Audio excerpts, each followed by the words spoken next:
How to write a text around an image. Import your image into Photoshop and make a selection of the image or object.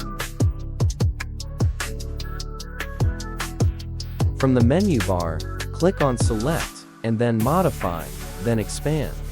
Input the distance you'd like for the text to have from the image and press OK. With the selection made, right-click and select Make Work Path. Once done, select the text tool and place the cursor on the path made. Click to type once you notice a change in the cursor.